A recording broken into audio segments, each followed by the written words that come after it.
Welcome to Black Love Matters, but it serves as a therapy session for figuring out adulthood, loving each other, or finding Aaron and Brock and Michelle, or Jay-Z and Beyonce. Or this episode, we're going to go with Lance and Rebecca Gross. Now, y'all, they've been together since 2011. Y'all know who Lance Gross is. He's the chocolate young fellow who played in The House of Pain.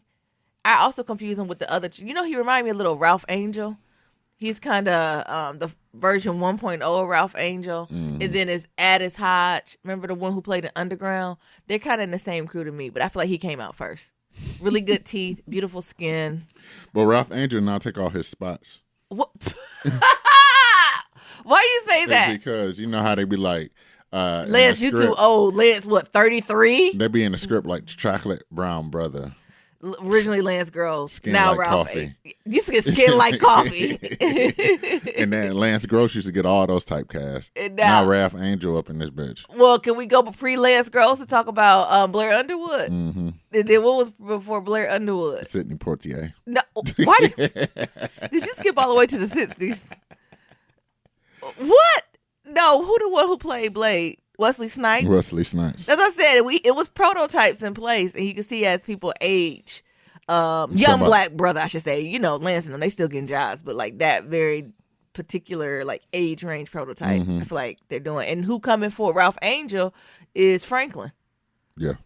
What's Franklin's real name? Franklin from Snowfall. Idris coming for him. And who knows who they cultivating after that? See, we done moved all these American blacks to now black Englands. Neeram keep talking about these black Britishers. The black Brits. Yeah. Black Brits are not. First of all, the problem is there's only 3 roles. And if a black Brit has one of the 3, Neeram talking about the black Brits then took them all. The black Brits. They did not take them all. They took one of the 3. And the problem is it's just not a lot. Between Idris Elba and the other Idris. What's the other black Brits? I don't know. Let's see. Okay, so I thought how are they taking all the roles when you don't know? Because you were like, because they be playing with us until they get in the interview. We be like, I thought you was... Yo, Pip. I said, what the fuck? I thought you was from the South Side. London, my nigga, what are you talking about? They have got me a couple times. Mm-hmm. But I'm happy for them regardless. Anyway, who is you? I'm Neil. And I'm Nyamthis. And this is episode 287, y'all. Hey, happy Friday. Be sure to leave 1, 2, 3, 4, 5-star rating and review on Apple Podcasts and on Stitcher, and follow us on all forms of social media at Black Love Matters. That's Black with no K. See, it's a whole bunch of them. I just typed in black. Well, it's British a lot of black actors. people who are British. That's not a small segment of the population. Look at all these people. Aren't you happy for them? I am, but they're taking all the American jobs. They're taking one to the third. Okay, now you're really on your MAGA pocket. I am. You're in your MAGA pocket because that is not true. They're taking all. I thought that was Randall at first. They're taking all the black American jobs. He like Randall? Yes. What's his real name? Why don't I know people's real name anymore? It don't matter. Sterling K. Brown. Okay, thank you, Jesus. I went Blake for a minute. This is my check-in. Yes. Look at all these black Brit actors. Yes, I mean, I'm sure they do the opposite near them. They type in Black American or African American, because I'm sure there's some African Americans taking some British-led roles, and they're like, "Here come Denzel again." Well, he's legendary. I'm just saying that. Here he come again, old acting ass. So it's the same. They're taking all their jobs. They ain't taking all y'all jobs. Don't start rumors near them. Anywho, my check-in, not much. I'm just super happy it's Friday.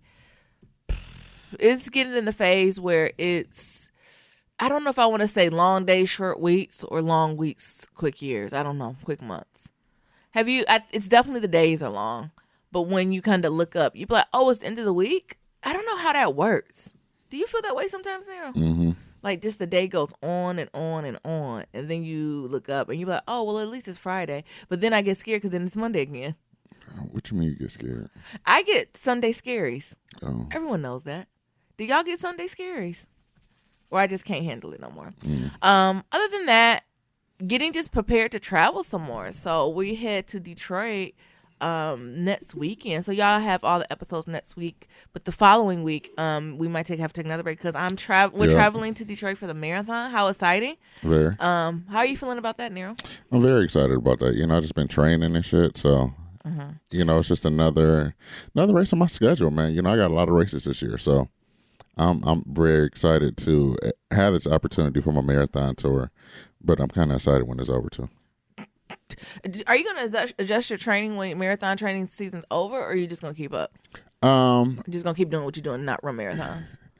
I'm not going to be running as much. Well, I'm going to say as much. What I'm trying to say, like the volume of miles. So lately, before I started like this whole marathon tour, I used to run like 40 miles a week. Yeah. And so like that'll drop down to maybe like 20-ish. Mm-hmm. And then I'll stay around there. And then until it's time to do the running season again. I'm actually trying to figure out now like what races I want to do for 2020 and start thinking about that. Can we go to some good locations? Yeah, where you want to go? I want to be like Tammy D. I want to go to Hawaii. Okay. Just to do something fabulous. But other than that, do you like the race because you get to go like over the Ambassador Bridge and stuff? Or is it like, is it a beautiful race or what? Oh, Detroit Marathon? Yeah. Oh, I like Detroit Marathon. Or you just running through the Cass Corridor, honey? I don't know. I like Detroit Marathon, because it brings me back to my old stomping ground, which is Detroit. You know, I get to see some family, so that's two two birds, one stone. But I also just like how beautiful it is. You do get to run over the Ambassador Bridge, so that's the bridge over there to Windsor, Ontario. And then on the way back, you run through the tunnel, and the tunnel is underwater. So for a mile, you're underwater. It's quiet, and only thing you hear is like your heart racing and like other people talking because like there's nobody there. And then as you come out the tunnel, it's like this sea of people. It's like a fucking like a raging riot. Shaking. Yeah, like cause it's just like quiet, and the next thing you know, like as you get closer and closer, you hear like, and it just goes fucking crazy, and that gives you so much energy. And then running through like parts of Detroit that I grew up in, and you know, different historical parts in Detroit. I like that. That's pretty cool. Mm-hmm. And so like, you know, see like Mexican Town or St. King High School, or see like the GM building, and you know it's just one of those staples, right? Mm-hmm. And since I haven't been to Detroit in a while, or like spent a lot of time downtown Detroit, it's gonna be interesting to like run the area where Ford Field is at, Tiger Stadium. That's changed down there. Cobo Hall. Where the Red Wings are still now playing now. It's a whole thing on Woodward now where it's a whole gentrification block on Woodward. Mm-hmm. I told you I go back and forth because I kind of love it, but I kind of hate it because I know it's displaced people. But it's a whole area that I don't think you've seen where it looks like a downtown Royal. It was look better than downtown Royal Oak, honestly. And I was like, where the hell did this come from? And so, so like I haven't really like shops, like malls and stuff. Down there, like I knew it was crazy when I went down there and I seen the Whole Foods, and I was like, "There goes the neighborhood." Yeah. So Trader Joe's, you can still maintain a neighborhood because you can afford to shop at Trader Joe's. But at Whole Foods, it's hard to shop. It's hard to shop at Whole Foods weekly, honey. Sure is. Trader Joe's is doable weekly. You can get there for about $100. Whole Foods, $100. You're getting a grapefruit, fresh pressed orange juice, bread, and some peanut butter. Mm-hmm. That's it. So I'm pretty excited about that. You know, I'm also an ambassador for the marathon, so I got a lot of like VIP stuff I need to do. That we probably need to do. What does that mean? Is there a lounge or spa water? There's a dinner. Oh, a dinner? Yeah, there's a dinner. There's like a party. I think they have like a VIP tent. Can I stand under it? You might. I gotta say. Oh, I mean, damn, you're not gonna advocate. Yeah, I advocate for you.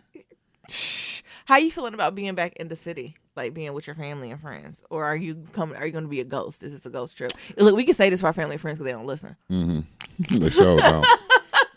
And the only reason I know they don't. Where do we hide the truth in the podcast? Because when I called them, y'all still doing y'all radio show? I said, oh, so you don't listen then?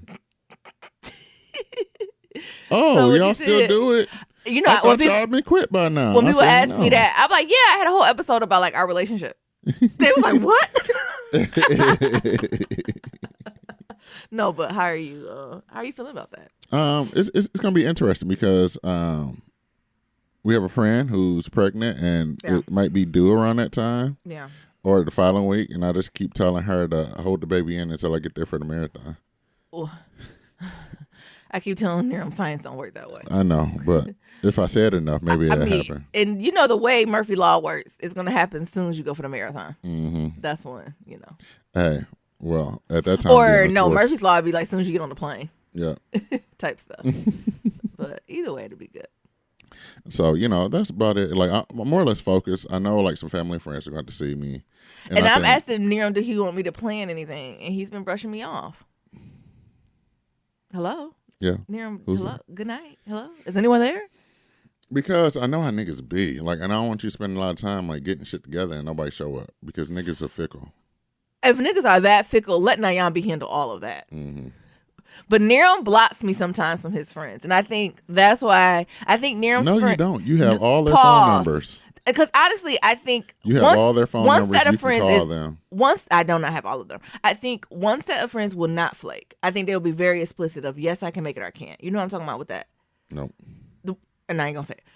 But the rest, I don't understand that. Like, what do you mean? Like, I guess that is a Detroit thing. Niggas get, even from being outside of Detroit, being in Colonizer Valley and white ass New England, I do see certain Detroit thing. I don't know if it's a Detroit thing. It's just nigga things. Ooh, I gotta go all the way on that side of the town? And you just be like, that's far. Nigga, you live here. Like, this is where you live. Like, this, I don't know. That's I do know what you're talking about. 45-minute drive. Yeah, I literally got on the flight for 5 hours with the fucking dog. My license situation ain't necessarily the best. What? You know how niggas be. I'm just making up some shit. But that's how niggas be. Like, I got to drive 45 minutes? Oh, because it'll be like, we can go to your hood. I got to drive 45 minutes? Yeah. Ooh. I got to go past 8 Mile? Oh, I ain't never left there. I ain't never. What's over there? What are we eating? I don't eat that. What is that? You eat ham hocks. Don't make me go back to prior episodes. You eat ham hocks, but don't know what the fuck chicken shawarma is. Yeah, you eat ham hocks and don't want to eat calamari. What is this? Who? Anyway. Calamari. I don't eat that. Nigga, you eat ham hocks, hog maws, and pig's feet. You can eat calamari. You can eat a fucking fried calamari. And it's fried and all that. Anywho, I'm going to try to get something together for... Oh, you know who will be your biggest fan ready to do something? Your mama. Yeah. She won't be late. I know she won't. How was she lined up here? Was she? She'll be ready to go, won't she? Race day. You did. Anyway, what's going on with you now? Skinny bunny. Yeah. My mom do got a lot of sometimes flaws and be late to stuff, but when she said she gonna be there, she will be in the house and will leave everybody else. I'm here. I'm here. Do I don't count? I'm ready to go. Mm-hmm. So, I mean, all else fails. Shout out to my mom. My mom, you want to do a game night? I cook some food. My mom's starting to like when I cook. Mm. Before she ain't want me in her kitchen, but I think now she realized I could cook a little bit. Mm-hmm. And she'd be like, well, go ahead and throw a little something on that oven. I'll do it. What's going on with you there? The thing is, with everything going on, so I planned this. Y'all, we done turned on a little piece of heat because it's a little drafty in here. Mabel done got as close as she can to the heat. She is acting like she ain't gonna make it in Detroit. She ain't. She ain't gonna make it. She's a California dog. She is basically on top of the heat vent. And it's not that cold. It's literally maybe 50 degrees. She's not gonna make it. She's not gonna make it. You see how close she is to the heat vent? She gonna burn herself. She's not gonna make it. Told you she just let her hair grow some more. I hope it grow more in a week. She ain't gonna make it. She ain't gonna make it. She need to get one of them furs from Fancy Success. For dogs. Yes. We need to see if your auntie cousin friend gonna make you one. All right, go ahead, Nero. No, what I was gonna say, it's definitely so it's interesting, right? So they say if you want to make God laugh, make a plan. Right? Well, So, some of these moves that I've made before I got like this job in Silicon Valley was before like I had like a full-time job. So all of these races, like the stuff like far as my business has been planned months in advance because you got to move as if like it's not going to be there. Now it's there. I'm busy as fuck. I'm tired as fuck. And Nyambi is irritated. Oh. And as the man in the house, I don't know how to deal with it, y'all. What? I didn't know you was gonna put me on blast like that. I am. Nayan be irritated. Hold on. Which one? Am I irritated or am I irritating you, or both? Both. Okay, unpack each one. You're irritated because it's like, oh, you gotta go to bed. This nigga go to bed at like 8:15. It don't be 8:15. But if it do, I'm be tired. And then this thing is like, me and May will be chilling. I was like, well, I do more work. And literally, I've been working from 7 a.m. to a good 5, 6. So no, I don't even want to come home and work no more. Or certain shows, I learned I like to watch TV, but I also like to discuss TV. So it's not as fun when I don't have no discussion. So you can't discuss it with me then. Cause then I tried to just watch the show and talk with Nero, and he like, I don't know what you're talking about. I don't. And I was like, just play along. Watch the fucking shows. Watch the shows now. And the thing is, it's hard, right? Because I'm not even doing as many as I used to. It's literally like 3 shows. It'd be like, This Is Us, Power, and like The Affair. I literally asked him to watch 3 shows that I watch faithfully. But the thing is, I don't watch TV though. Like, it's hard for me to watch TV. Don't be one of those blacks. See what I mean? I hate when people start conversations when I don't watch TV. But the thing is, I don't. I think people lie about that. Just like people be like, I don't eat carbs. But as my schedule is busy as hell, and I'm trying to figure out. Nigga! Look, don't nigga me. My schedule is busy with a cap. I'm busy and booked. Me too. I can still watch This Is Us because of balance. Well, I ain't that booked. You ain't that booked then. I am booked. I just have respectful boundaries. You ain't that booked if you still able to leisurely watch TV. You don't. What is that called? Shame. Don't hustle shame. I'm not hustle shaming. Don't work shame me. I'm not work because shaming. I have work-life balance. Okay, but the thing is, I also have dreams and aspirations, and I'm not gonna let my job prevent that from happening. Nigga. So I have to. I had a dream of getting a Mabel. Okay. Look what I manifested. She gets on my nerves. Exactly. What dreams I'm not reaching? I don't know. Because you'll never tell me. Rest is important. I told you I was reading that book about rest. Okay, you can rest, but I have dreams and stuff I need to get to. All right, then go ahead and burn out. And the thing is, I have to get to them because if I not, then I'm gonna fall in the fucking trap. Like, never mind.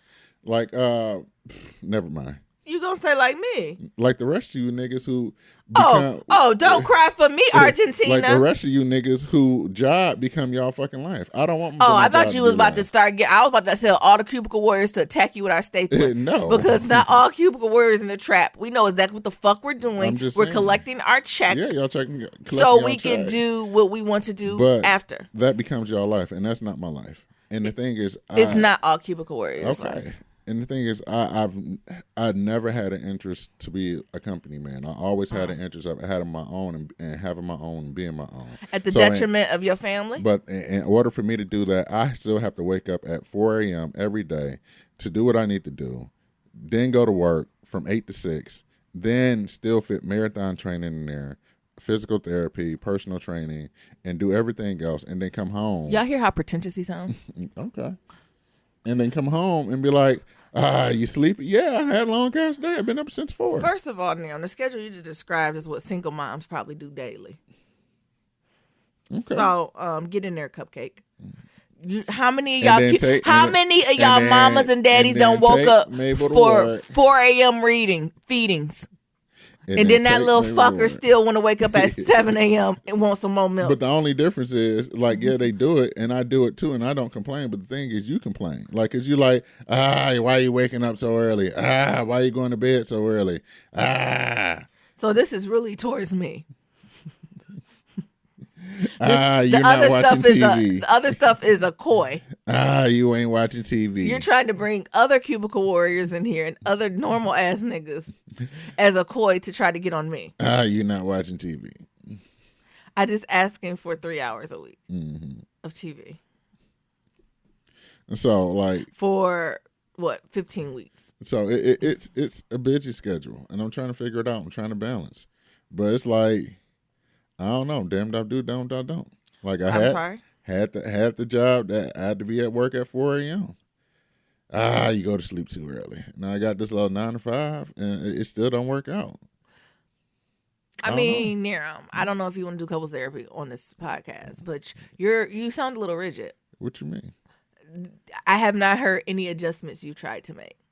I've hear you you did so as a grown-up, as a head of a household, there are sacrifices that you have to make. That's the name of the fucking game. But some I'm things not are done. planned. I'm not some done. Some things was already planned. I'm not done. It ain't like I can back out I'm of not those done. things. And a part of that, when you're in a relationship with folks, be it platonic or romantic, there's sometimes compromises you have to make. I still have not heard a compromise you have made in this situation. Did Mabel throw up on my shirt? I think Mabel got nearest to the heat and it got too hot. Y'all know when you get overheated, you start to cough. Mabel was so close to the heat that she started to Come here, Mabel. Start to gag. Come here. You getting too hot. I feel your body. You so damn hot. Mabel don't see Mabel trying to. She don't like when her parents be getting into discussions. She said it's too much. But I will say Niram is very rigid. He's not like, what is Cancer? Was that a word? You are not fluid. You are rigid. And if you have something in your head, the way you want to do it, the agenda you want to follow, God forbid that shifts. And sometimes that means you have to just move differently and shift how you do it. And that's what's uncomfortable. Mm-hmm. That's all I'm saying. Okay. From being your partner in their situations, it's certain ways I like to move, but because of you and you being my partner, I have made adjustments. I literally could drink wine, cheese, and grapes for dinner every night. Yeah, you can. But that don't roll with my schedule. But so I make adjustments. No, you continue to drink wine and you complain about me like, No. I said wine, cheese, salami, and grapes for dinner. And you do eat that. But you also have what? A thick-ass boiled meal, too. Yes. So I'm just asking for a little bit of compromise. That's all. You still complain when I don't drink wine with you. Okay. And it's like, I got to run 20 miles the next day. Like, it don't sit right. Y'all send us some advice. We just did a listener letter. What's y'all advice y'all have for me and Nero? Don't send nothing stupid. Then next thing you know, nigga don't do nothing, but this nigga ain't got no dreams and aspirations. Yeah, it's hard being a grown up. It is. Y'all also send letters that you don't feel sorry for Nero. Sure. And your hating ass can read them on the next Shout Out Friday. Yeah, I gotta go to my personal trainer. I do. You gotta go to your personal trainer too. Yeah, I hate her. I do all of that. Mm-hmm. What's up? What else going on? Oh, what else you got in your check-in? Is it still check-in? Yes. What day is it? We're doing a Black Love Story now. To help balance the energy. All right, tell folks how they can send us Black Love Stories. To submit your Black Love Story, shoot us an email, blacklovematters@gmail.com. Actually, that's going to change soon. Well, you don't got to stop it now, Nero. No, I'm just thinking out loud. Okay. Oh, shout out to the couple people who sent out their resumes and cover letters. I'm looking at them this weekend for our intern / virtual assistant. We gonna get one of y'all motherfuckers. I haven't looked at them yet. I'm looking at them this weekend. Anything I'm interested in, I would be interested in. One person sent a resume and 2 letters of rec already, and I was like, who did he sent the recs from? That's what I'm saying. I was like, because I haven't read it yet, but I was like, is these personalized letters of rec? Or they just like personalized? They about to get hired. If it's for people who listen to or they just like general letters of rec. Either way, like I'm cool with it, but like okay, that's how I like to see people move. That's how I like to see our black folk move. Anyways, what about the other ones? Some of them, somebody just wrote one line. Hello, I'm interested. I was confused. All right, again, he stayed right in the subject line. Pick me. What did they say on the other one? That you said they was like, I want it. I'll do it. Oh, that's the one for my other one. Yeah, I'll do it. You do what? Hello, I'm interested, and I was like, what are you referring to? There's like the VA intern. I know you and were I was like, oh. You said that in the last podcast, and that still threw me off that niggas do that. I'm gonna start shooting my shot like that at work. So on my health and fitness blog, Instagram, I put it out there like I'm looking for. You told us. Oh yeah. Yeah. Oh, I'm putting it back. I don't know. I'm gonna start using that at work. They could just go sit down, email. I'm like, yes. my therapist told me I need to celebrate and gloat more like a white man. So okay. Sometimes when you gloat like a white man, you tell the same story over again. Oh, now that is the 100% truth. So I done heard some white stories, white fairy tales so many times. So I put it on my Instagram. Oh my God. And I said, I'm looking for a VA or a paid intern. And somebody just going, and I said, respond to this or shoot me an email. And somebody just going to respond to the email or shoot me an email that just say, subject line was like, I'll do it. And that was it. Like you asked them something personally. Right. Like it was a text message. I'll do it. You'll do what? You don't sound excited about it. Be your intern. No, it's like you ain't going. We need too much cultivation in right. I would definitely cuss you out on a weekly basis. That ain't good for my mental health. But that's one of the things I wanted to add. So I reached out to some of these like VA companies. Some of these shit's expensive as fuck. Duh. God damn. You're not 5 years ago when this just started. This shit is a setup. 10 years ago, you pay somebody $3. Now you paying them a salary. These niggas is setting up. It's a salary now, honey. Just said, you want $50 an hour? What the fuck? And the thing is, the VA don't really get that. The VA might get, what, 20, 30? The company banking the rest of that. Yeah, the company is banking the rest of that. Which is bullshit. Yeah. No. So this week's Black Love story is Shaquita and Hiram. I think it's Hiram. Oh, I like that. Because it's H. Yeah. Hiram. Yeah, Hiram. Hiram Dancy. The way Hiram price will be Hiram. Hiram. Who had been together, who had been married for 4 years and together for 14. Nice. We asked him, how did you first meet? He said, Hiram. I want to say Hiram. Hiram again. I told you. Hiram. It looked like Hiram name. Yeah, it's Hiram with an H. Yeah. Hiram first reached out to me through Facebook back when it was open to college students only. Oh, that sounds familiar. It does, don't it? As we were both students at North Carolina Central University, we met up at the student union and began to hang out daily. The rest, as they say, is history because we've been inseparable since 2005. Nyambi. Oh, thank you. It says, when did you two know your partner was the one? It says, I would definitely say I knew before Hiram. See, you want to say Hiram too. Hiram. I don't mess myself up. Hiram. His entire aura is addictive. Ooh, honey. And I love to be in his space very early on. Did he smell good too, girl? Oh, that's something about that too. Mentally, physically, and spiritually, I knew this man was going places. We were and still are great friends who continue to nurture one another to greatness. Hiram would say we made sense together. She started as my friend, became my motivation to grow, be better, turned into my lover, and I made her my life. Wow. I just said wife, life, same thing. Go read the next one here. Yeah. What's the key? I don't know. What's the key to y'all's success in your relationship? Communication, forgiveness, and ability to let each other be human. We constantly remind ourselves of our love language and practice being friends above everything else. I totally agree. Nyambi. It says, what advice do you give to young married couples or folks who are in relationships? It says, be prepared. Marriage is work. Trusting, submitting, compromising, continual work, invest in your friendship, and leave no conversation or situation untouched. Have fun and don't let society norms ruin your marriage. Anything else you want to share about your love story? Is it said we're expecting our first and much awaited bundle of joy February 22nd, 2020. Oh, that's around the corner. Oh, Congratulations. Congratulations. I love what they were saying about the trusting, even with the Fantasia submitting, like all this stuff still makes sense. And I don't even know if I unpacked the Fantasia stuff a lot, but the submitting has to be like both ways. And when I talk about submitting, it's about that compromise and not being so rigid in your own ways. Not that the more traditional sense of whatever they say or whatever she say goes. No, I do think it's about that compromise for the greater good of the couple.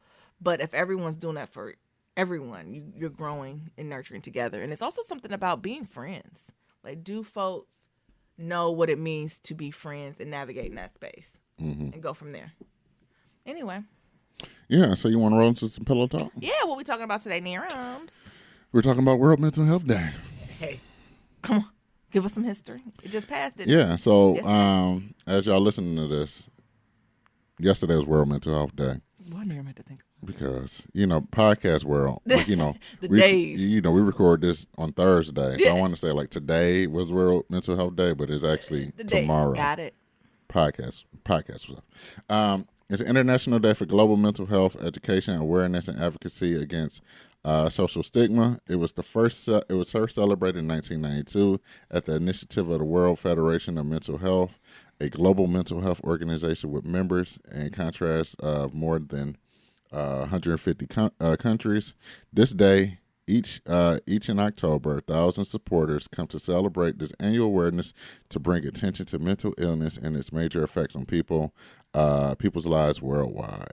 In some countries, the day is a part of an awareness week, such as Mental Health Awareness Week in Australia. Mm-hmm.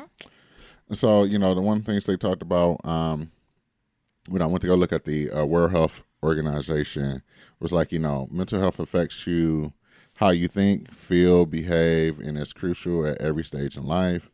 On World Mental Health Day, the World Health Organization highlights what each of us can do to help prevent suicide.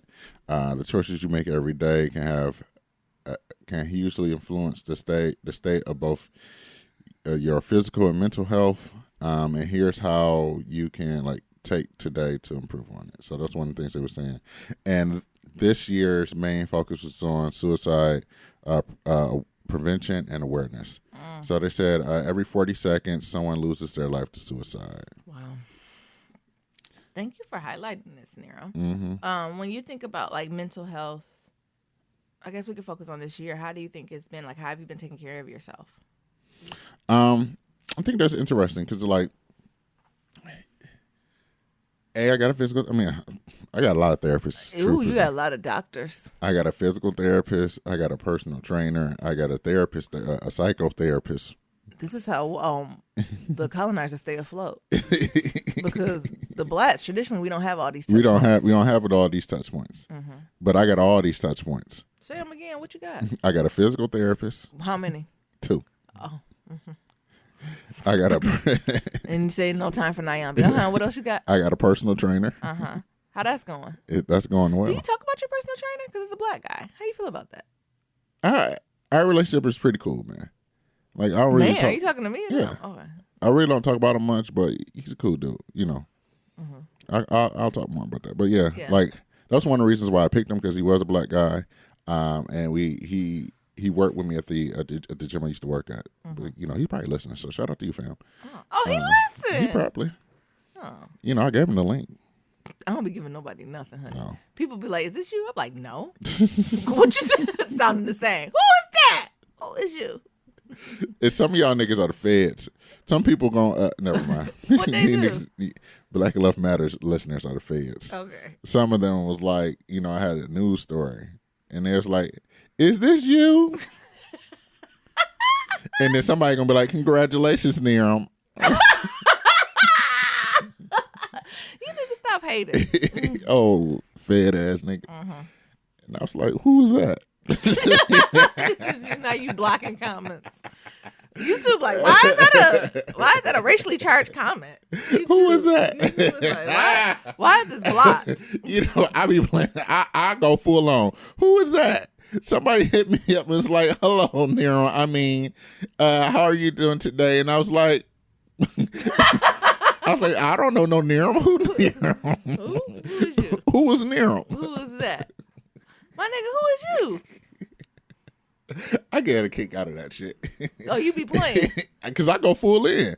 I'm like, I keep church and state separate.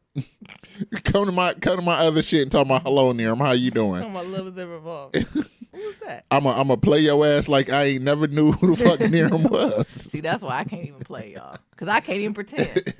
They like, Niam, is that you? I'm like, yeah, girl. And come to Black Love Matters talking about congratulations on your... Who the fuck is that? I don't know that. I don't be running. Well, come on, focus. But yeah, I got touch points. Yeah. I got touch points. And I'm trying to, my therapist told me, I've been a black man all my life, and I've been careful black man that I need to start celebrating like a white man. And one of the ways to do that is to have touch points like a white man. Mm. And so when you start thinking about like your external foci, how white people be staying afloat, start working towards to get those things. So that's true. I'd be at work. They'd be like, "Oh, I got to go to my acupuncturist. I got to go to chiropractic. I got to go to my therapist. Now I got to go to my psychotherapist. Now I got to go to my nutritionist." Now I'm like, "God damn! Like, what is going on here?" Exactly. So, and that is true. I'm doing. You know, we got this good ass insurance, so I make sure my insurance cover most of this shit, and I go. So I go see my therapist, my psychotherapist, once a week. Yeah. I go see both of my physical therapists twice a week. Oh my God. I go see my personal trainer twice a week. I run on my own, and then I go to work because I got to be like them, work hard, play hard, and then I be having meetings and shit. I be blocking off shit up at work just cause. Oh, I got to go take Mabel to the vet. Oh, you be using Mabel? Yes. And I ain't got to take Mabel to the vet. I just come on home, sit on the couch. Actually, I got to take Mabel to the vet. Can you send a reminder so I don't forget? I got to take Mabel to the vet. I'll be on Slack. And when people be like, okay. Bye, Mabel. Does she know she's going to the VET? Nope. I say that sometimes where I'm like, Mabel going to the groomer. I just don't bring her to work for a week. So that's how I'm practicing mental health. What about you, Naomi? That's a good question. I haven't reached a point where like the touch points feels like mental health to me. The touch points feels like a checklist. It's still a to-do list. So I'm trying to get there. I really want to get to the point where working out is a stress reliever because I think that's an old wives' tale. And I really want to get to the point where they're like, oh, just slam the ball. It's when you're mad at everyone. I was like, my, what is it called? My shoulder hurt. I can't be doing this. Like, it's too much stress. So my therapist, I think, is helpful. I'm at an inflection point with my therapist where something either needs to change or I need to find a new one, I think. Because she's helping, but I don't know if it's what I need. So that's a good question. I'm just trying to get to, like, I think for my mental health, what's really, really helpful is peace and just quietness. And if I get to the point where I can just kind of be quiet with my own thoughts and not spin, that's a win for me. So I might have to lean a little bit more into like mindfulness and meditation, or, you know, I need to just get back to my roots. Y'all remember, was a few months ago or earlier in the podcast, I would just pray like 5 times a day, just instantly, and just be in that space of quiet. And I still pray, but I haven't did it as consistently as I used to. And it was a sense of like when I felt anxiety creeping up, it would help. And I wouldn't say my anxiety is high as it used to be, but I wonder what would it look like if I had a deeper prayer practice when I'm more of a neutral anxiety. I think it would bring it down to almost 0. So I think I need to get back into that because my mental health is at its best when I have a sense of calm. When it's too much stirring or too many things coming at me at once, I'm not the biggest fan of that. So I think when I think of mental health, that's what I need to do. I don't know. What do you think? What are your reflections on that for me now? That's very two different styles. Though. It is very 2 different styles. And I think we process things a lot differently. So I think that's very interesting that you can't, I won't say you can't, but like you're having a challenge of taking the woes of your day and turning it into like this physical activity. Yes. It's hard for me to do that. Because that's, you know, and the thing is, it's maybe because like you wasn't an athlete growing up, like you played softball for a little bit. That's different though. That's different athlete. But that's what I'm saying. Like you played softball for a little bit, but for me to be like I played football in high school and then like collegiate football. Like that's a different intensity. Like softball, I can get away because I can just hit the ball far. And that's not that much physical activity, right? It's more power. Like I had strength, but like endurance and getting the heart rate up and pushing it out. Like I don't think that's the same. Or maybe it is. I don't know. And so like that even thing, like I really thrive and I get like after a tough workout, like that's when I necessarily feel the best because it's like I've like physically gave my all and I know I gave my all because like my body damn near collapsed. And like the joy of doing that versus you being like, I gave my all and I'm drained and I feel sad. And I feel sad. That's what it does to me. I feel sad and I want to quit. Yeah. Well, every time I work out or do something like physically draining or emotionally draining, it doesn't refill me. Every time I go to the gym and like 23 minutes in, I run in my mind, maybe I should just go to Dr. Miami. Just cut all the meat off my body. Maybe like I'm like making compromises with myself. I was like, instead of working out, can I just agree to eat air? What does that look like? Agree to eat air. Like, just not to eat. Like, can I just not eat? Can I just only drink? Like, I'm making these compromises with myself because I hate the way I feel in that moment. Mm. That I'm like, instead of being here, I'd rather never eat fried chicken again. Mm. And you know how I feel about fried chicken. Mm-hmm. Like, those types of things. And it's not the best for my mental health. No. I would say. It's more for my physical health, but it does not help my mental health at all. And it's like getting those thoughts to quiet down is what I have to do. Like, I almost need to be just neutral when I'm working out or doing something like that. And that's the thing, right? Let's try to like figure those things out. Like, how do you take and inherently, like, that's not you, right? Like, inherently, being at what I would consider like peak physical fitness, or like being at a point where like I am like being broken down to be built back up, like, do something to me, but it doesn't do anything for you. It doesn't do anything for me because I'm a black woman and I'm consistently broken down in every aspect of my life, and it does not feel good to pay for it to have it done. Mm-hmm. Ooh, is that a thought piece? Yeah, it is. What? That's the truth. Yeah. That's my truth. Yeah. And I think that's why I don't like the gym. I don't want to be broken down. That's not fun to me. Mm-hmm. I'm already mentally, spiritually, intellectually broken down daily. I understand that, but so what if everything broke? What's whole? But what's the other leg of that? What? Not eating carbs. I don't. What? Air. Yeah, eating air. Eating air. And that's a whole. At least I can be quiet and eat my but air. that's a whole nother extreme in itself. I know, and I'm not going to do that. But like, these are literally the thoughts I'm thinking, to the point where I can't keep count of how many medicine ball drops I've done. Mm-hmm. And I said, "Are we done yet?" Or I don't know. I watch these people be like, "Yeah, my trainer tells me to do 3 sets. I'll do 5." I'm like, my trainer told me to do 3 sets. I'm trying to do 2. Am I the only one who have trouble? I can't be the only one who have trouble in the gym. That's speaking this honestly. Mm-hmm. I cannot be the only one who, as soon as you walk in the gym, you hate yourself. I've never felt this. I've never felt as insecure and low about myself as I've been in my gym in all my years, all my weights, the biggest, smallest, glasses, pimpliest. Any point I have not had the lowest self-esteem, lowest self-worth, lowest self-efficacy is when I walk in that gym. Mm-hmm. But that's the thing, though. Like, and I think that might be a thing with like high achieving individuals. So, because I was talking to my trainer about that, like, you know, because she's like, "Oh, he into that? Maybe I should tell him my thunk piece." Yeah, I need to be his project. So I was talking to him about that with you, because he's like, how's personal training going with you? Because he know how the fuck it's going. And I was like, well, you know, bad. She got this white woman, but I think the other thing is that bad body. And I was like, I think she just don't have the confidence, because she's been so much of an overachiever academically and other things in her life, that when it comes to like being physically active, like, it whips her ass, and she feels some type of weight about that. Like, she feels as if like she should be doing better, and like she's trash about it. And he was like, yeah, and like I see that in some of the CEOs that he trained, and like he trains one of the mayors in one of the cities in California. Mm-hmm. I'm not gonna say who it is. Please don't. But he trains like the mayor. Yeah. And the mayor of the city be going through this. A high achieving person who has, you know, went through the ranks to be the mayor of the city, and they look at him for direction and power and all this other stuff.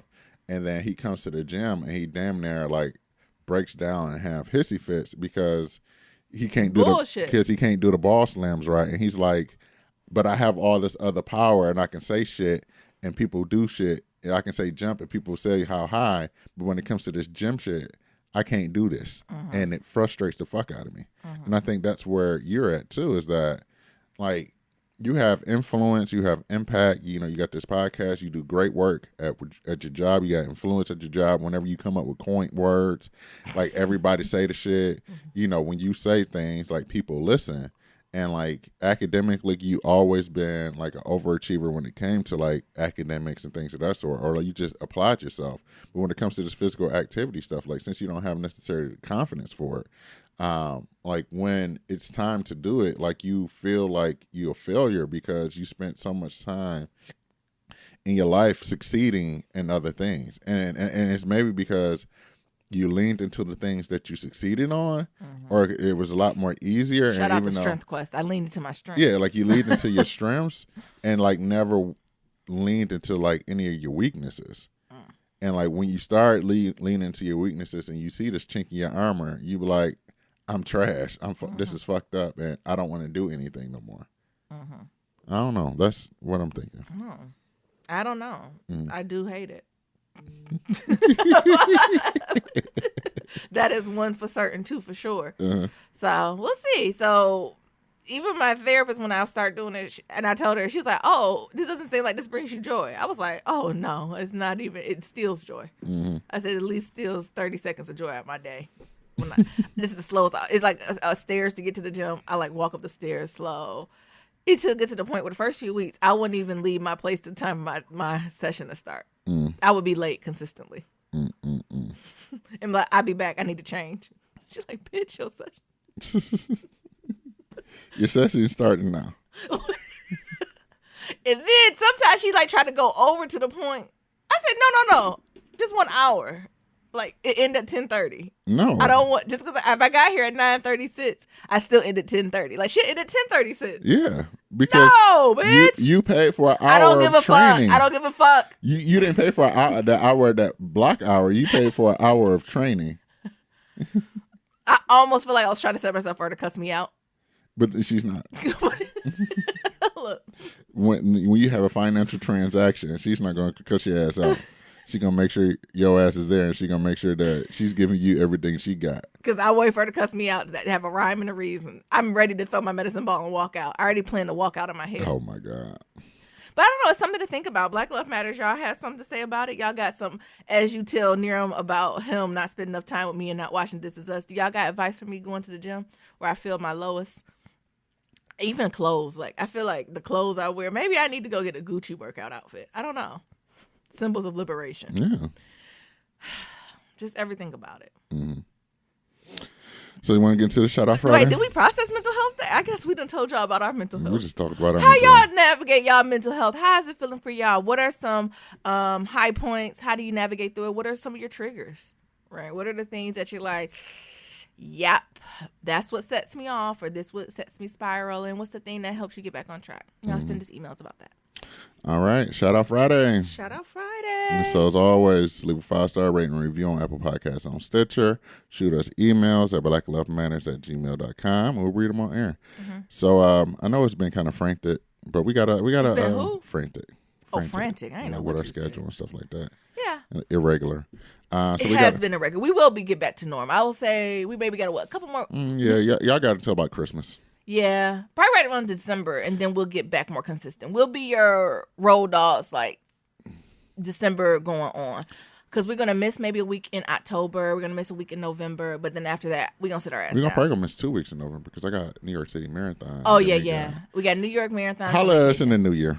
Oh, no, we're going to do podcasts between then.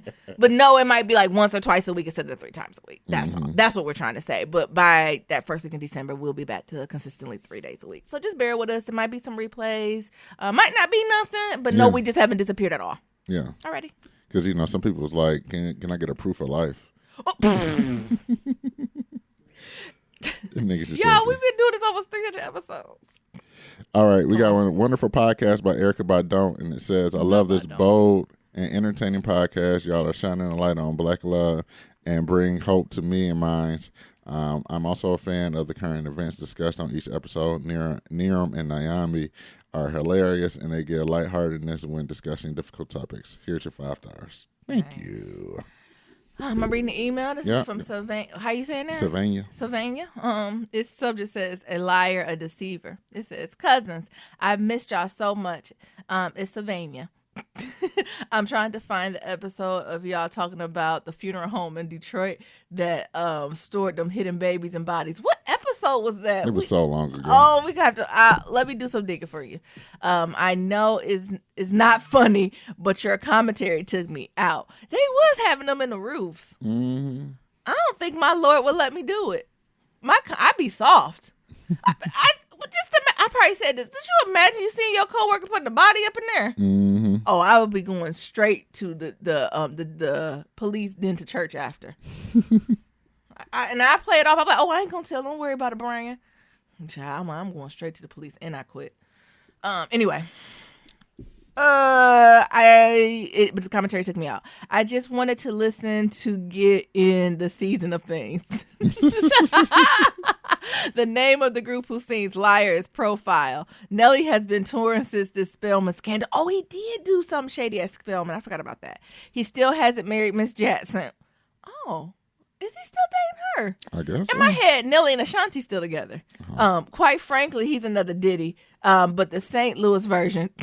I'm trying to figure out what happened to Deion Ferris. Sis has the best songs from Love Jones. That was a good one. I still cry when I listen to it. I can be in a whole relationship and still feel hopeless. Oh, that is a good one. This Is Us. I haven't cried yet. I'm just counting down the days. Kate will be on her deathbed wishing she didn't waste her good years crying and playing victim to the point where she lost everything but her weight. Her weight. Instead of her running after everybody and being chased, Sis could have taken care of herself. Toby has allowed her whatever she needed throughout their relationship. There's no excuse. I'm just sick of her. She doesn't want anyone to be sympathetic towards Jack for being blind, but everyone needs to show her her sympathy for being overweight and depressed. Bye, wig. Can we talk about Kate and Toby? Wait a minute. Jack blind? Nigga, yeah, where you been? Baby Jack. Baby Jack is BJ. Baby Jack is blind. Oh, shit. You missed that? Yeah. Yeah, remember, because first of all, he was born a little early, so he had to be in the NICU. Mm-hmm. And, they still developing. And usually they focus on, like, lungs and internal organs and stuff. And you know how some babies, when they're born, they kind of have that glossy look in their eyes anyway? Yeah. And it wasn't going away. And it turned out it's a birth defect, right? Or how he was born. I should say it's a birth defect. Damn, I missed that. And Toby took it a little hard, which I think, okay, yeah, you're a parent. You have the right to, process that and grieve that. Grieve a life that you thought your child was going to have, and now they're not going to have that life. Not that the life is worse, but it's just going to be different. Mm-hmm. So I think Toby took it a little bit harder than Kate. And I think it's okay. And I don't think Kate was as supportive to Toby as she should have been. And Kate just took it in stride. I think Kate was like, I just want a healthy baby. He can breathe, walk. We can teach you everything, right? We can teach you. You can't see that well. We can teach you to navigate in the world, right? Mm-hmm. It's schools of the blinds. We got sticks. We got dogs. We can teach you that.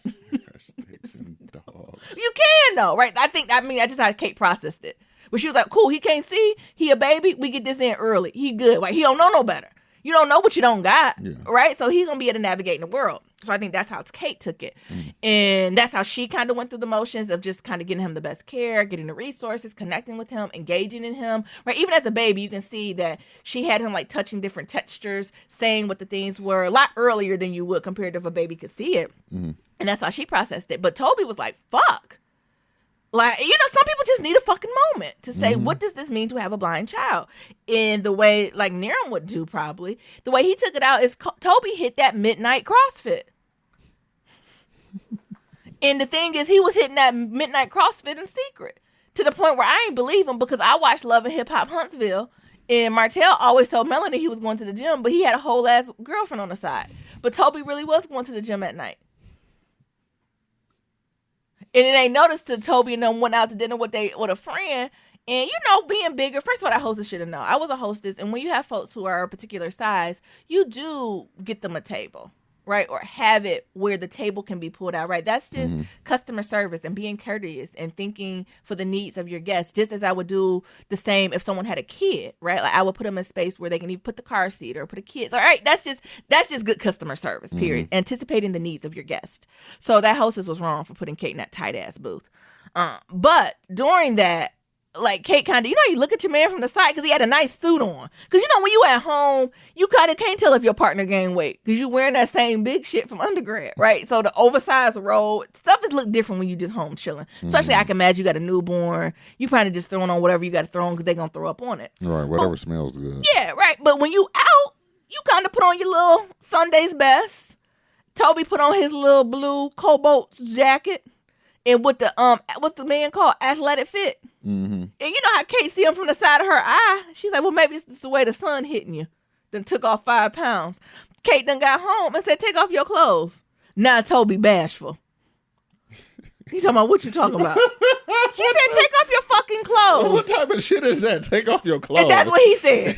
First of all, you nasty niggas love it. And you've been waiting for women to tell you to come home and talking about, let me smell your dick. Yeah, What? Yeah, she did the equivalent. She did the white woman equivalent. She said, take off your fucking clothes. And Toby was like, oh, I'm about to jump in the shower. I'll be back.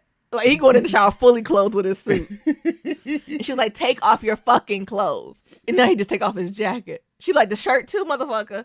And Toby done took off this shirt. And now this nigga is like, what's it called? What's that Santa Claus, old man Santa Claus that's fit grandpa? Mm-hmm. Toby got a whole ass 4-pack. And all Kate could say was, damn, you been working in these streets. You been shooting hoops. And him, I just been doing a little bit. She said, you been doing a fucking lot, nigga. You got a 4-pack. You ain't got a 6-pack. You got a 4-pack. And I'm like, and Toby in real life got a 4-pack. Yes. That nigga been wearing a fat suit for the longest. And so it was a conversation back and forth to that. And meaning to Kate do have a little empathy because she invests so much in her son, getting the best, connecting, right? That type of thing, that she do need to invest in herself. And I don't even think it's just about a weight for Kate for me. Like, Kate is going through depression. You can be bigger or obese or fat, whatever you call it, and still be fucking happy. Mm-hmm. And Kate is neither one.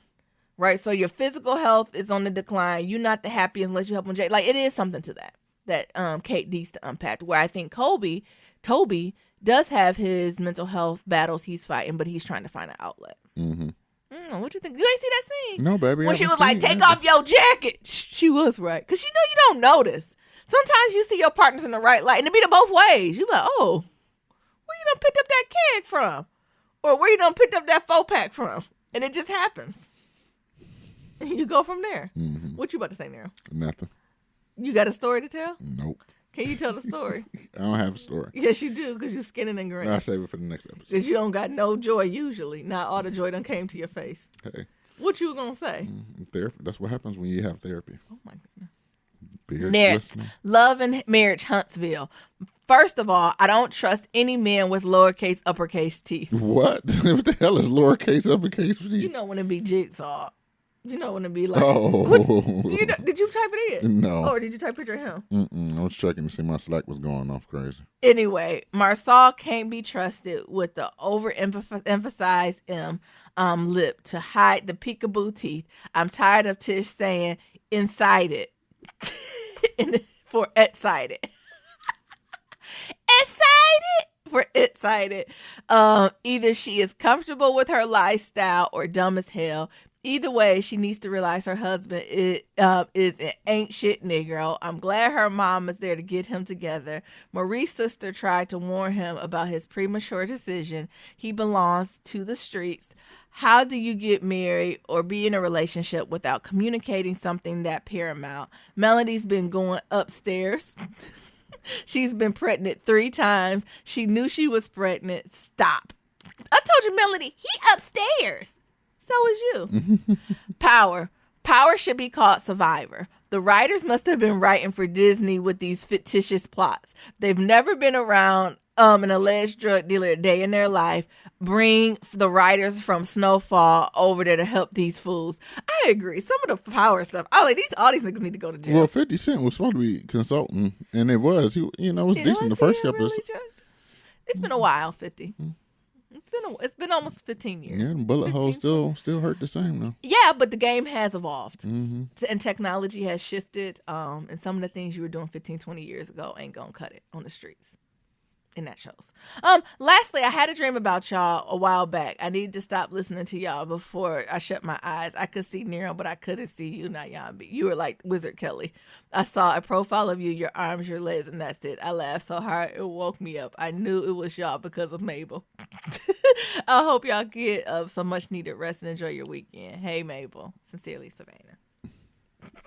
Not Wizard Kelly. They just be in the clouds. Mabel was just doing Mabel shit, wasn't she? Shaking and barking and shit. Go ahead, Nero. What's our next one? We got one from Toy. It says Kitchen Table Talk. It says, hey, y'all love the podcast. Congrats on your the prosperity that both of you are experiencing now. You deserve it. I'm writing about my king size bay again. Well, both of us technically. We both live in the greater Atlanta now. Yeah. We were in a long distance relationship until a couple months ago. We now live together. Yay, I've been here for a little over 2 years now, and I work an okay job. I'm only the BW for what's BW? Mm-hmm. BW in the office. Oh, black woman. Oh, okay. Threw me off. I don't know why she just wrote that up. Come on here.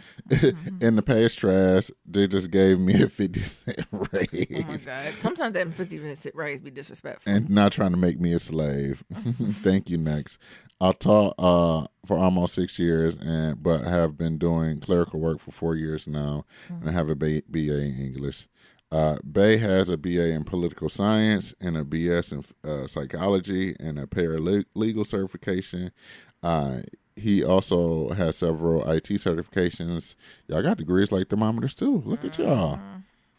And that's where the majority of his work experience is. And he also had to pause on going to law school, but still wants to work in the legal field.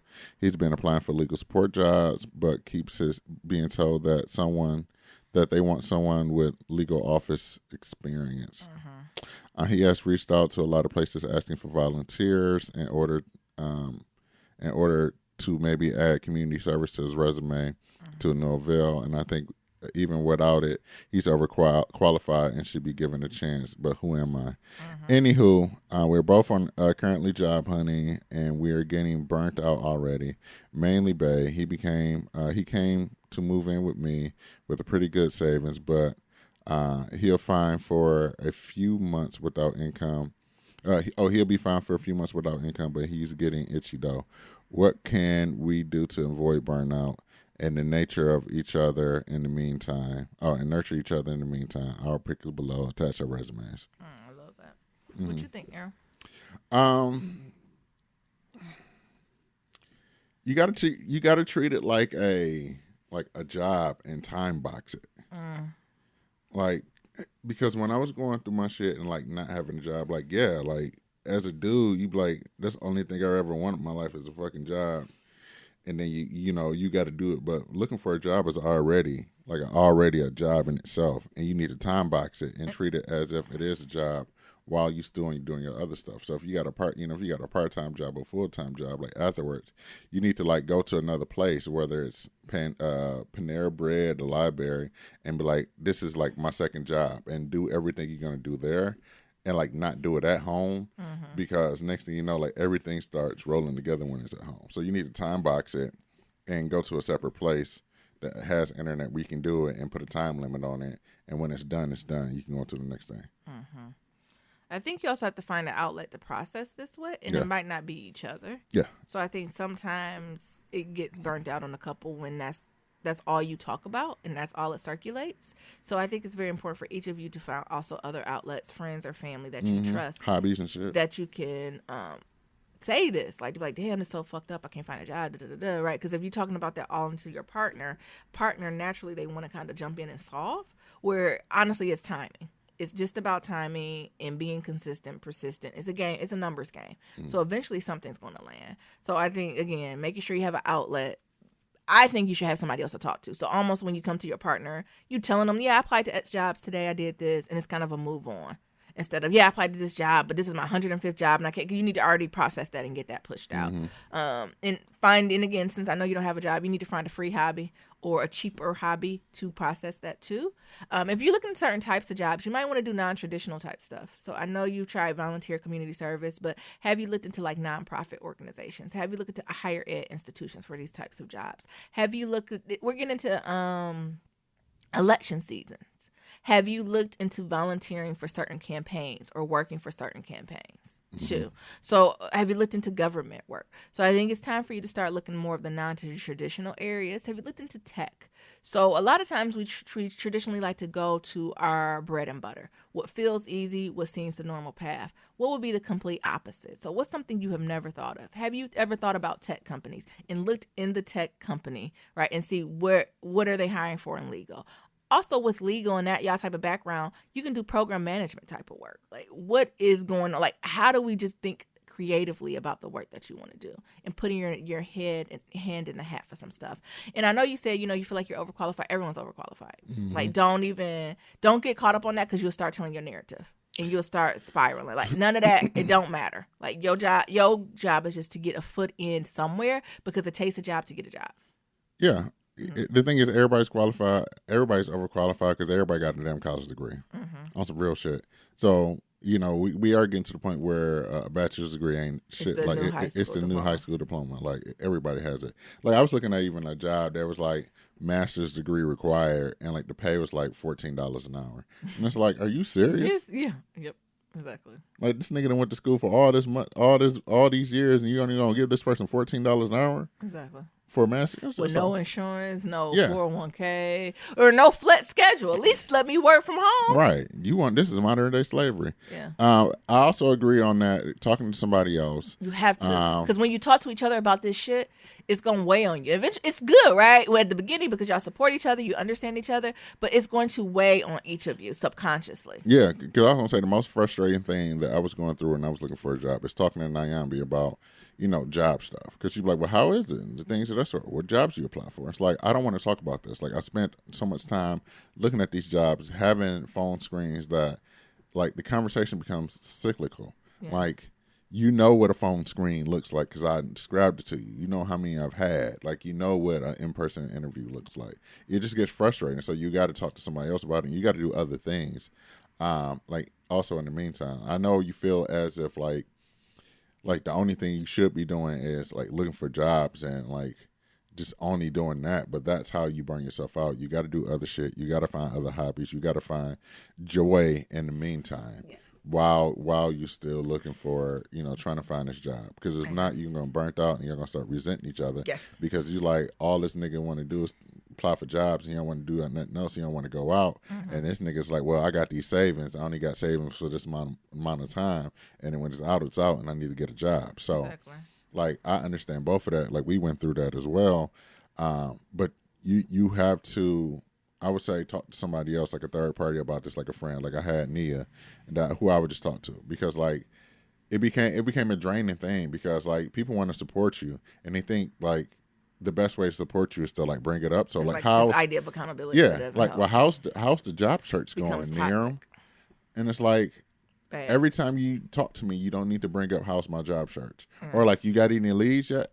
Evidently, I don't. Yeah, do you? Like that's when you can bring it up when you like, oh, I got this lead to connect you with. That's when you bring it up. And I got to the point because I was almost out of job.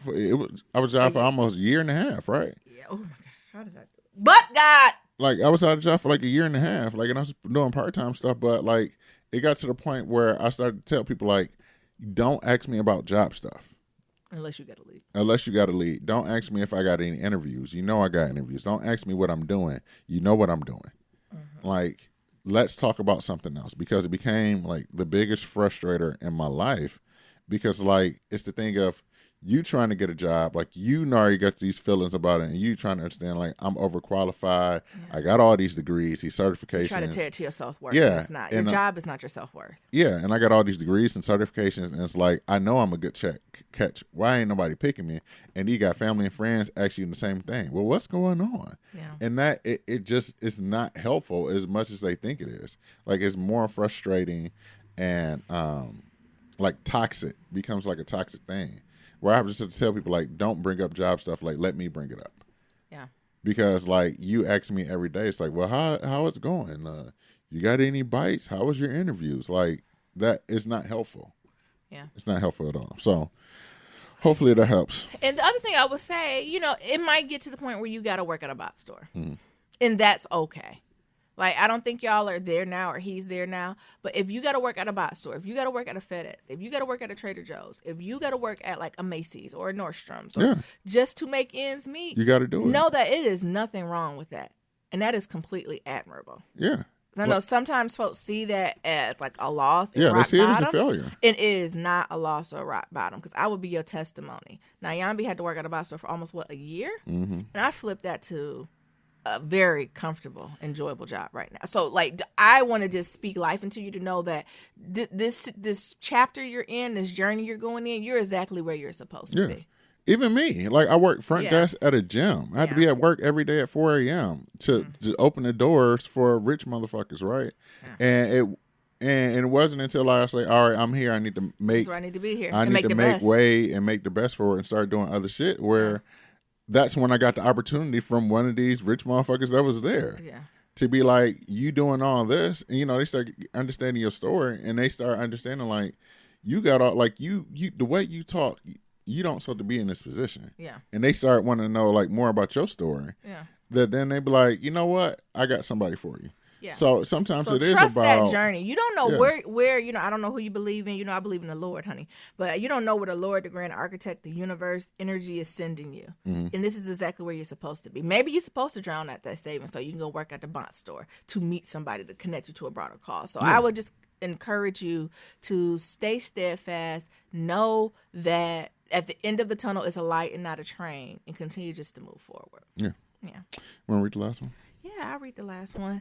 This is from Fly News Guy. The subject says, loading, thriving 30s. It says, hey, Black Love Matters family. It's your favorite Twitter cousin, Fly News Guy, checking in. I've been down with the seasonal cold, and colder temperatures have made it its way to the south. Nevertheless, I've had much exciting news to share since my thriving under 30 weekend. Friday Fish Fry block party was amazing. So many people showed up in support of my neighbors. From my neighbors to childhood friends from the hood, even some of my college friends and professors came over for fried fish and fellowship.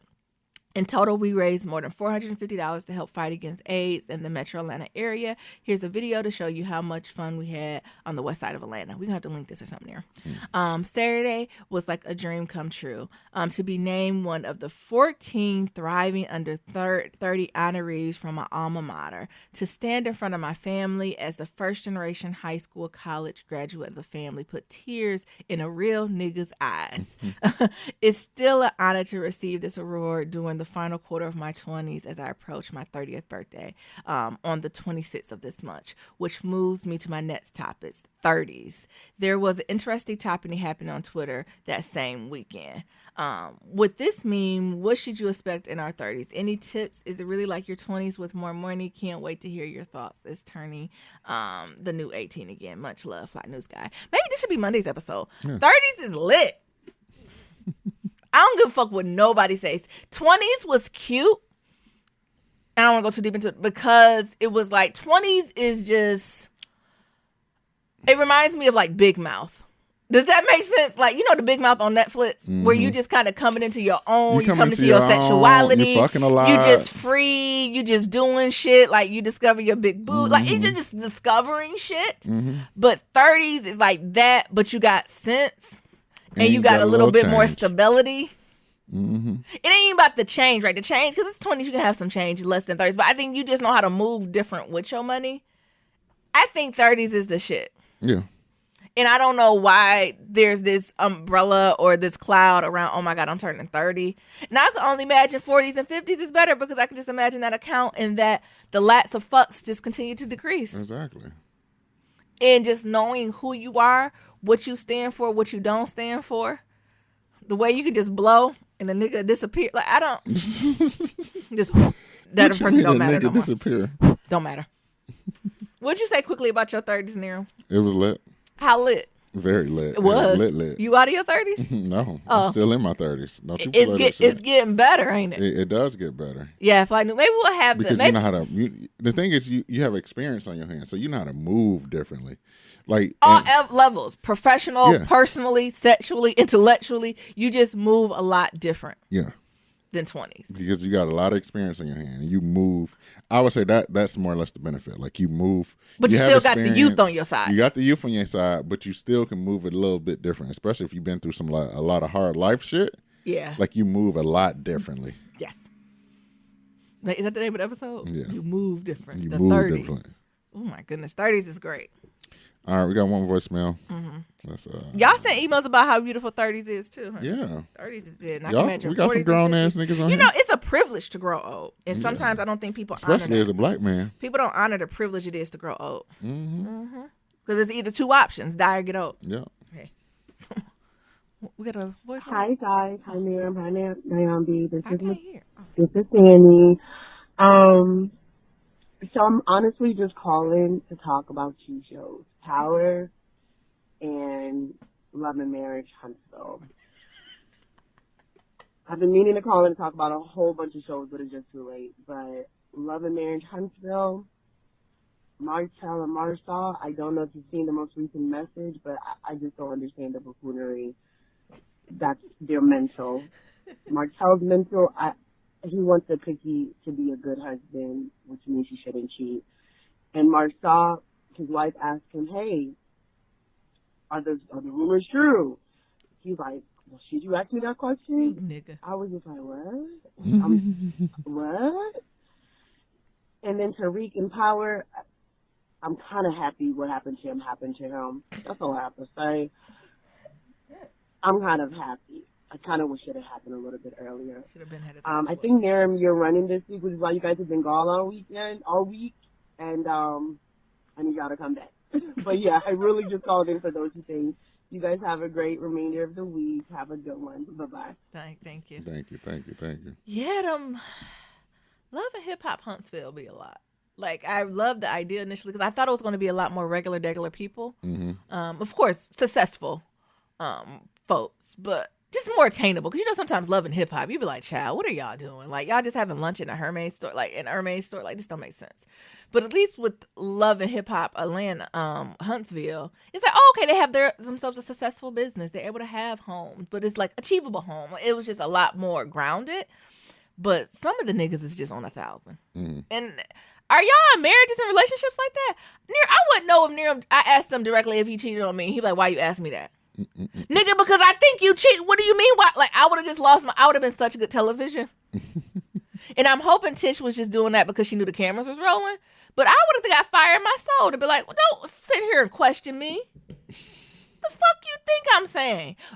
Actually, Niram did it to me last night. One of my pet peeves is when I ask someone a question and they respond with a different answer, like with a question I didn't ask.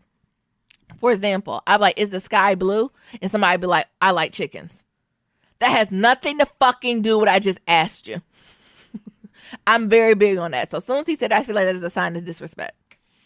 Anyway, you closing us on out there? Yeah. As always, to submit your Black Love story, go to blacklovematters.com. To submit questions for Kitchen Table Talk, shoot us an email at blacklovematters@gmail.com. To leave a comment about anything we talked about, we got that website, we got that SoundCloud, and we got that voicemail. That's at 508-784-1111. That's 508-784-1111. Talk to y'all later. Remember, love is ever evolving. Peace.